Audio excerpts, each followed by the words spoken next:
Mateus 4,19. Enquanto 4,19. Venham comigo, ou venham após mim, né? E eu os farei. As pessoas às quais Deus chamou, nenhuma delas sabiam fazer o que ele chamou para fazer. Eu imagino, por exemplo, Noé, que era um vinhateiro, um agricultor, e Deus chama ele para construir um barco, e um barco naquelas dimensões. Meu pai, que coisa, hein? 150 metros de comprimento tinha aquele barco para aquela época, né? Acredito eu que era algo assim extraordinário, sensacional, com compartimentos, repartições, separando os animais uns dos outros, enfim. Então, Deus deu para Noé a forma como fazer? Claro que deu.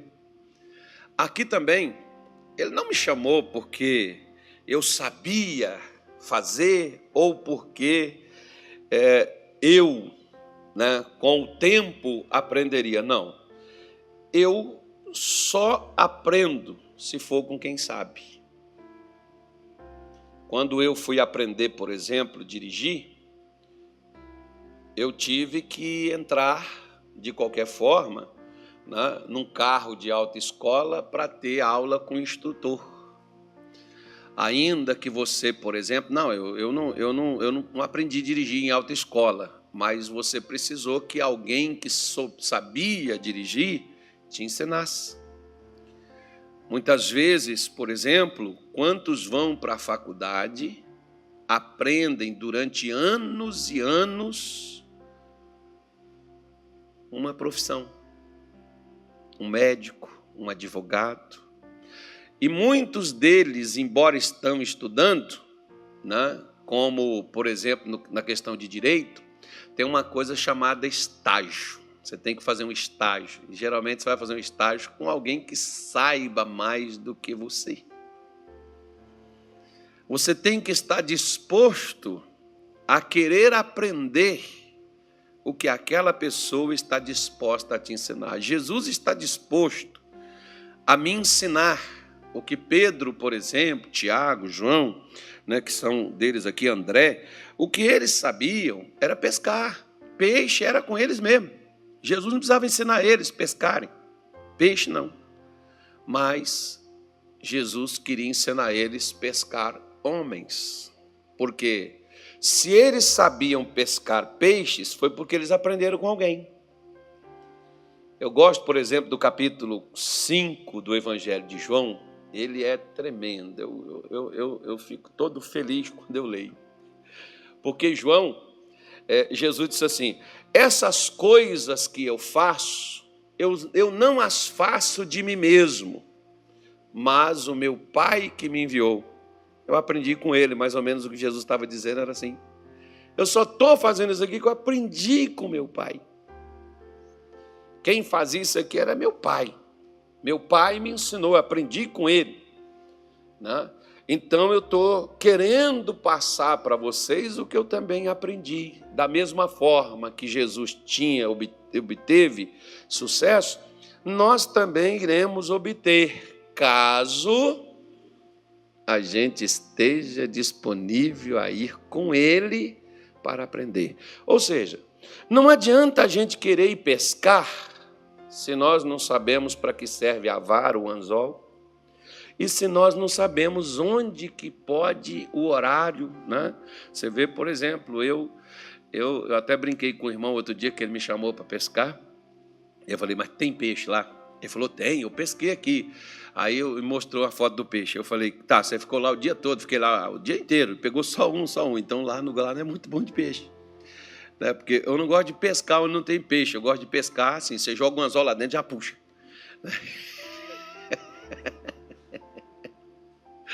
Lá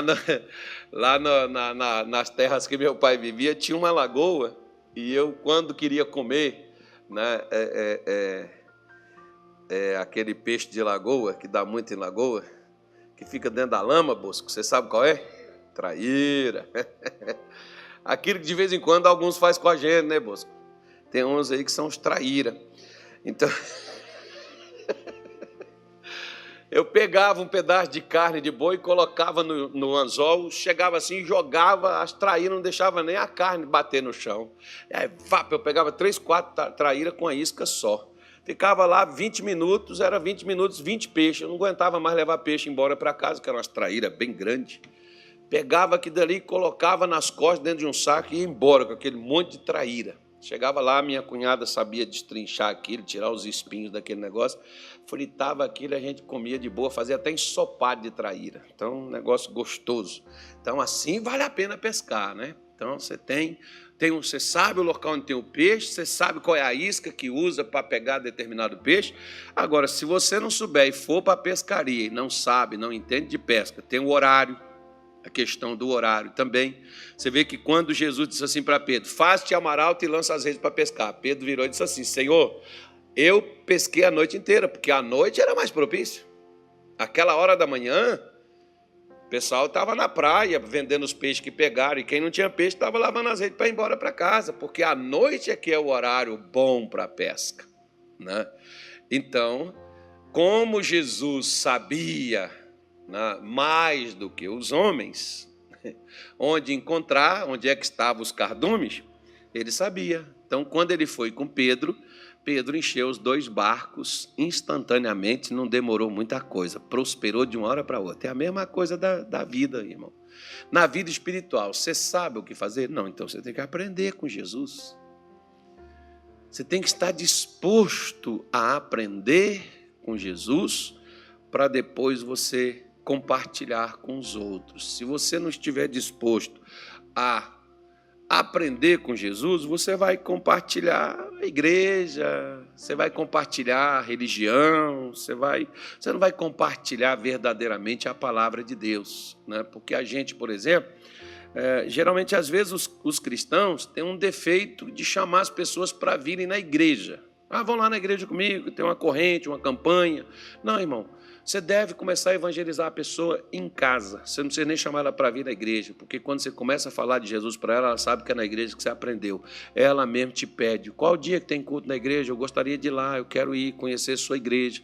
Ela mesmo vem. E quando ela vem, ela gosta e não sai mais. Por quê? Porque você já encaminhou ela lá na casa, no trabalho, né? Você já pregou para ela onde ela estava. Porque se você pegar, por exemplo, me parece que é o Evangelho, Atos capítulo 4, não estou me lembrando, se é no 4 ou se é no 5, não me lembro. Mas a Bíblia diz que Deus acrescentava, não é nem isso, é Atos 9, né?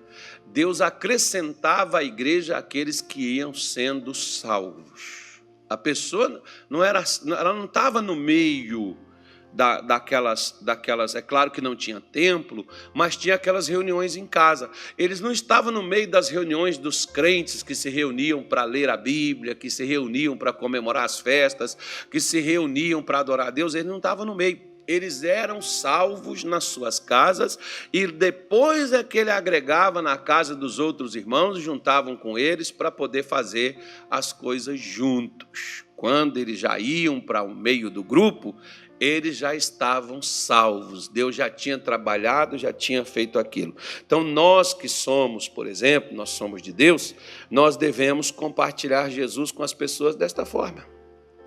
Eu tinha uma senhora, por exemplo, que ela morava em frente ao apartamento onde eu morava, e sempre quando eu encontrava com ela, eu falava de Jesus para ela. Dava bom dia, conversava, tudo bem, a família, como está? Olha, eu sou pastor, moro aqui do lado, se vocês precisarem, qualquer coisa nós estamos à disposição, enfim. E aquela senhora depois, ela mesmo conversou e perguntou que dia que tinha culto na igreja. Por causa das conversas que a gente conversava, falava de Jesus e tal, né? Porque, tipo assim, hoje eu estava participando de uma aula sobre hebraico, e estava vendo uma colocação da nuvem sobre o tabernáculo. E uma das palavras que aquela nuvem significa é vizinho. Deus estava dizendo, eu sou o vizinho de vocês. Me fez lembrar de um camarada, que ele era satanista e mudou uma pessoa para o condomínio e ele foi lá na porta do apartamento daquele pessoal que estava de mudança, levou água, refrigerantes, sucos, salgados. Disse, olha, sei que vocês estão com a correria, vocês precisam de ajuda, carregar alguma coisa. A gente está à disposição, foi ele e a esposa, está à disposição ali. Foi lá, serviu a eles, conversou com eles, deu comida para eles, deu suco para eles, né? Fez uma amizade com eles e depois chamava eles, deixava o carro em casa, saía os dois casais só num carro só, ia no cinema, ia no shopping. Construiu uns laços primeiro, depois que construiu aquela amizade, é que o camarada chegou para o outro e disse assim, nós temos um trabalho, assim, assim, assim, você quer conhecer? Vamos lá comigo. Por que o camarada foi ser satanista? Ou seja, o diabo sabe evangelizar melhor do que a gente, né? Os seus adeptos. Nós, às vezes, não temos essa mobilidade de aprender a fazer. Você vê que Jesus curava as pessoas, libertava elas, servia a elas, como aqui, por exemplo, dá uma pescaria para Pedro sensacional, tremenda. Acho que Pedro nunca mais pescou na vida o que ele pescou. Depois ele disse para Pedro assim, venha comigo. Pedro falou assim, eu vou aproveitar aqui, eu vou vender, tirar meu pé da lama. Essa venda que eu tive aqui, sensacional, espetacular, essa pescaria aqui, eu vou desfrutar desse negócio. Mas Pedro ficou tão impactado com aquele milagre que ele falou, eu quero aprender com este homem. Porque quantos estão na desgraça? Porque uma coisa, irmão, deixa eu te falar, por que eu decidi pregar o Evangelho?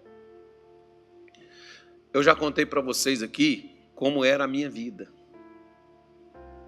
E um rapaz lá do Rio de Janeiro, saiu do Rio de Janeiro para ir para a minha cidade, lá em Minas, para me ajudar. Eu aprendi com ele. Quando eu venci, eu entendi que tinha gente pior do que eu, em situações piores do que eu. E se Deus quisesse, eu estava à disposição para ajudar também aquelas pessoas.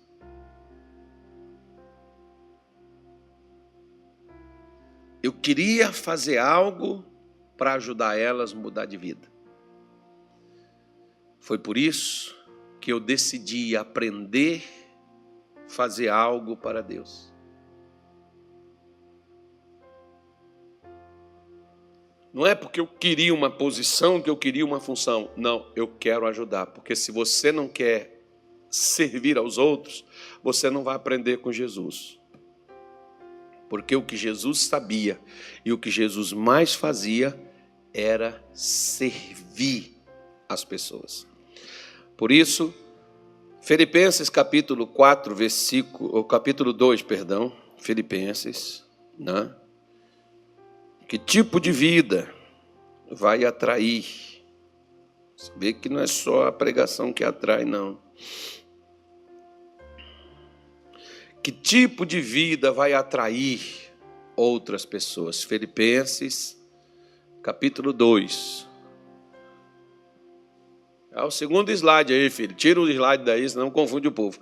Filipenses 2, versículo 14 ao 16, diz assim: fazei todas as coisas sem murmurações, nem contendas, para que sejais irrepreensíveis e sinceros, filhos de Deus, inculpáveis no meio de uma geração corrompida e perversa, entre a qual resplandeceis como astros no mundo, retendo a palavra da vida, para que no dia de Cristo possa gloriar-me de não ter corrido nem trabalhado em vão. Então, entenda bem.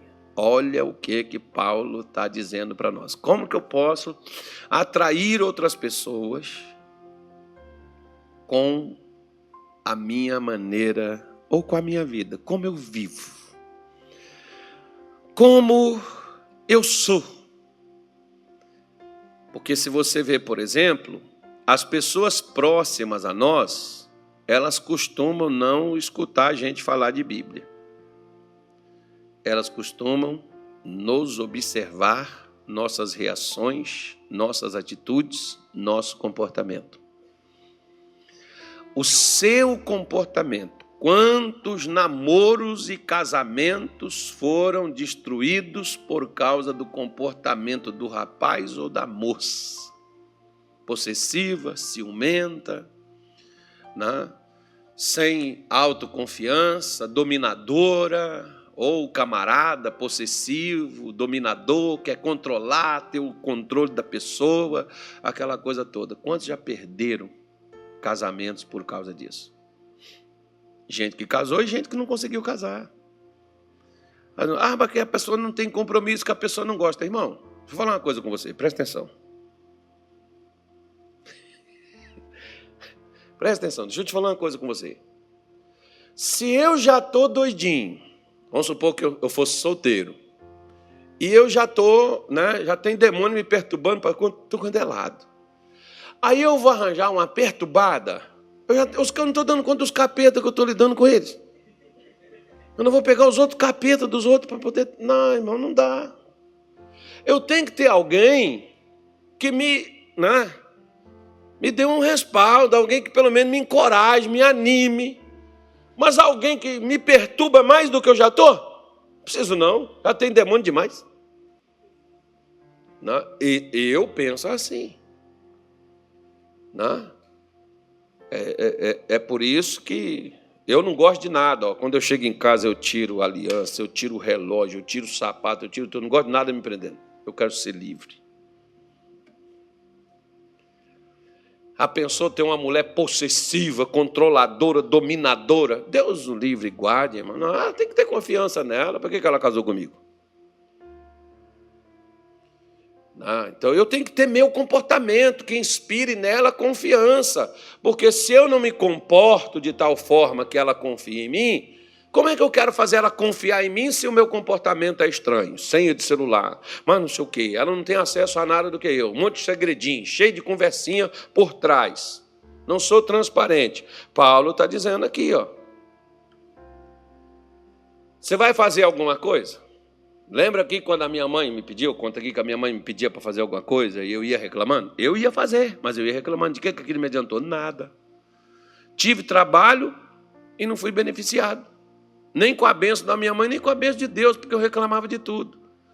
Se você vai fazer algo e você está reclamando e criando intriga, confusão, problema com os outros, você é crente. Para com essas coisas. A gente tem que lutar as lutas que a vida trouxe para nós. A gente não tem que criar luta por conta própria, não. Tem gente que eles criam as lutas para eles lutarem. Por causa de quê? Porque são encrenqueiros. São crentes, mas são encrenqueiros, cheios de confusão, cheios de contenda, gosta de estar debatendo, criando assunto, confusão com todo mundo. Nós não temos que contender com os outros e forçar os outros, como Paulo diz, para que sejais irrepreensíveis. O que é uma pessoa irrepreensível? Uma pessoa irrepreensível é aquela pessoa que você não tem que estar chamando a atenção dela. Se tem uma coisa, por exemplo, que eu particularmente, eu não gosto de estar falando a mesma coisa com a pessoa sempre. Deus, é uma coisa que Deus até hoje trabalha na minha vida. Eu não gosto. Por quê? Porque quando eu tenho uma reunião, por exemplo, com o missionário me dá alguma direção, eu não tenho que estar fazendo com que o missionário fique só me reposicionando, me dirigindo de novo. Ou eu assumo o que eu sou, então eu não sou. Você tem que estar repetindo a mesma coisa constantemente. Sabe aquele filho, por exemplo, que você tem que falar com ele todo dia? Põe a roupa no cesto. Não deixa a toalha molhada em cima da cama. Aí quando a mãe, por exemplo, sai no salto, pega os... Não vou falar que não pode, né? Faz alguma coisa. Ah, é porque é maldade, porque onde é que está? É você que faz sua mãe ir para a carne. Não deve ir, mas é o que a pessoa faz. Você entra, porque você tem que estar repetindo sempre a mesma coisa. Eu, por exemplo, eu não gosto de estar falando com crente. Se o camarada não é crente, eu tenho paciência com ele, porque ele não é. Mas agora, quando é crente, irmão, não estou adulando nem minha mulher mais. Vou ficar adulando macho? Não vou mesmo. Né? A pessoa você não tem que estar toda hora, você ser reposicionado, você ter chamado a atenção, não faz isso, não faz aquilo. Não, você já foi corrigido numa área, procura não errar mais naquilo. Você já se posicionou de uma maneira, mantenha aquele posicionamento. Toda hora tem que estar chamando a sua atenção, se posicionando você, consertando você. Aí as pessoas vão olhar e vão dizer assim, é um crente teimoso, é um crente rebelde. Você vai ser um mau exemplo. Não foi para isso que Jesus chamou a gente. Jesus nos chamou para a gente ser referência. Né? Ele diz irrepreensível, para você não estar errando toda hora. Pode ser que você erre, mas você não está errando todo momento. Sinceros. Não, porque sinceridade, Deus ama a sinceridade. Deus gosta da sinceridade do seu povo. Filhos de Deus inculpáveis no meio de uma geração corrompida e perversa. O mundo é mau, o mundo é perverso. Essa geração que nós estamos nela, como outras gerações passadas foram, tem perversidade, tem corrupção, tem maldade, tem pecado, tem engano, tem capeta, tem demônio, tem pecado, tem tudo quanto é tipo de coisa. Mas ele diz assim, mas você vai resplandecer como o luzeiro.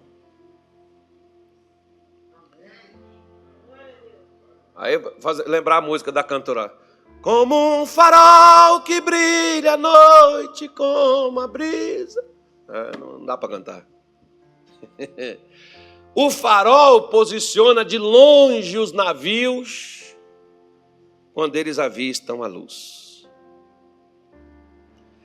Deus quer que essas pessoas perversas, corruptas, elas possam olhar para você e ver você resplandecendo, brilhando, e que elas não precisam viver na corrupção, elas não precisam ser más para elas brilharem. Elas podem se tornar igual a você. Você passa a ser referência. Às vezes me dá até uma dor assim, um calafrio assim na espinha e uma dor na barriga. Quando tem umas criancinhas que chegam comigo, lá em Belém tinha um garoto que desde quando ele começou a aprender a falar, ele, pastor, outro dia eu estava vendo uns vídeos aqui, e lembrando disso, e um videozinho que a mãe dele gravou e me mandou, está salvo no meu celular, e ele diz assim, pastor Carlos, eu te amo, pastor Carlos, quando eu crescer eu quero ser igual ao senhor. O Senhor é uma bênção na minha vida, porque esse garotinho, quando eu estava internado, morre, não morre, e a mãe foi lá com a gente, e a mãe contou isso para ele, o menino passou, e até hoje, quando fala comigo, eu quero ser igual ao Senhor. Olha a responsabilidade. Por quê? Porque ele chegava lá na igreja, eu atendia, eu conversava, eu falava com ele, às vezes pegava até no meu colo, pegou um carinho.